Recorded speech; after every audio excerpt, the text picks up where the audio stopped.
welcome back to Using DIY to another video. Today I'm doing sanding and re-oiling of some oak worktops in the kitchen. They've been neglected for a little bit too long, so there's seen some wear of the previous oil we had on, so it needs redoing. So I'm going to sand the whole lot, reapply some worktop oil, just to bring that beauty of the oak worktops back, and obviously give us the protection needed because it's getting to a point where it may become damaged. So let me show you the oil we're going to use. It's an Osmo Top Oil. So it's just a clear matte we've gone for. The previous one we had a bit of a yellowy orangey tinge to it once it were on. So we want more of a natural look, so we've gone for the clear matte this time. So the plan is sand down, clean down, apply 2 coats of the Osmo Top Oil, and we should bring that worktop back up to top notch. So let's go down. Let's go cover everything up in the area, sofas, so we don't make a total mess, and crack on. Okay, so into the kitchens, let's show you what's going on. So we've got worktop, small bit of worktop there. That's kind of one of the worst bits there, you can always see that. It's where we do most of the chopping and stuff on there. That bit's not too bad there. I've got the main island part. The worst bit is kind of this area there. It's not like terrible, but it needs doing. Or that island, and then this side bit of worktop here. So we'll get everything covered up. Get the sofas covered up with some plastic. Inside door shut. I'll probably have these outdoors, these patio doors open here just to let some air drag the dust out. Hopefully it doesn't push the dust back in, but yeah, let's crack on. Okay, sofa protected. All the worktops have been cleared off. Cleared everything away. All over there. So I've got the sheet sander. So I'll get the main length of it with the sheet sander and my vacuum cleaner attached as well, so hopefully keep the mess down. I've got some other bits and bats just in case. We've got a detail sander just to get into the corner if I need to. Got my circular, my orbital sander, but I probably won't use that because I don't want to leave any swirls or anything.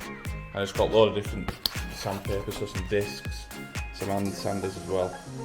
I got some sponges too. So let's get set up and let's get sanding. I'll probably start on this island first, get some nice long straight bits done, go with the grain, see how it comes off. I think I'll probably start with a 120 grit. Most of it's off here anyway, and I don't want to take too much of the sand off, so I'll just go lightly with a 120 grit.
All sanded, wiped down.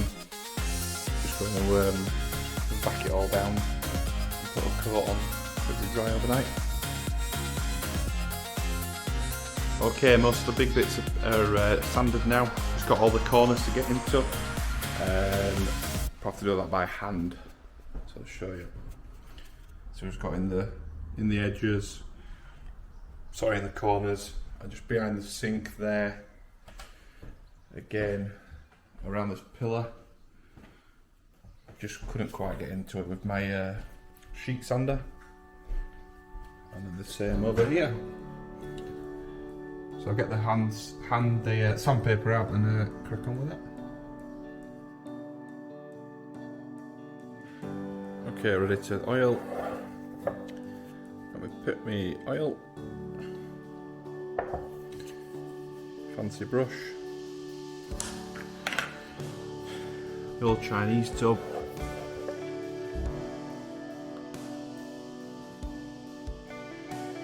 Pour some in. And let's get oiling.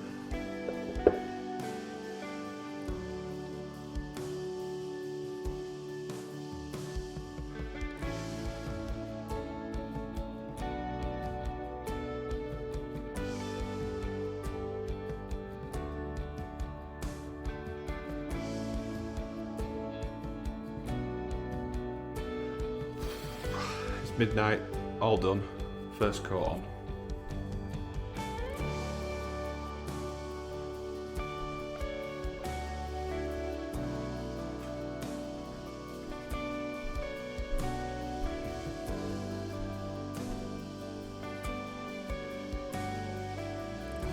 Second coat tomorrow, see you then. Okay, so it's the night after, so it's had a good kind of 20 hours to dry. It's looking really nice. So let's just show you what's going on first.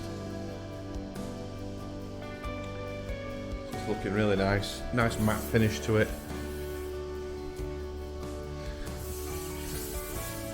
A little bit, tiny little bits in places. So what I'm going to do is going to just denib it with the denibber pad just all over, just to get it really nice and smooth, and then I'll use a lint cloth just to finish it off with the same oil, just a light finish of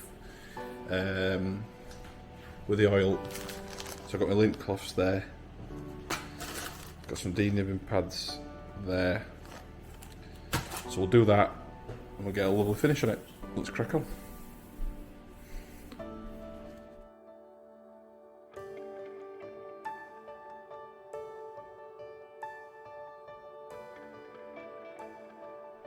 All done with the lint cloth now.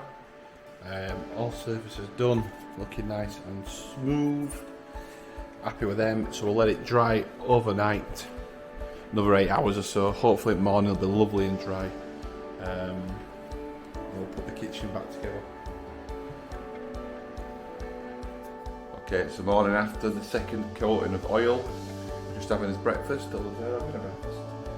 And it's dried beautifully. Lovely, lovely. This one's lovely. So I'll leave it a couple more hours, I think, just for it to finish off, and then we'll put the stuff back, and I'll do an after shot of the kitchen after, once everything's back in its position. Okay, overall really happy with it, how they've come out. Just putting that little bit extra work in with sanding and the denibbing in between the coats, taking the time on that final coat's really worked out. Definitely that Osmo Top Oil I would recommend, really good compared to the previous Worktop oil I used, which was like a standard kind of Danish oil Worktop oil. So yeah, that Osmo, got plenty of it left. Might use it on our dining room table at some point to give that a finish. But yeah, could definitely tell the difference with that Osmo Top Oil. So I'll put a link to that in the description where I got it from. It was cheapest on Amazon, I found. You could get it on from Wix and Screwfix, I think, but I think Amazon was the cheapest. So thanks for watching. If you liked this video, if it was useful, give it a thumbs up, give it a like. If you didn't like it, give it a dislike. Any comments about the video, audio issues or anything like that, which I've had on another video, please let me know in the comments. Or any other questions about what I've done with the worktops, the oil I've used, all my tools, anything like that, drop a comment in. And if you want to follow along, please subscribe. All right.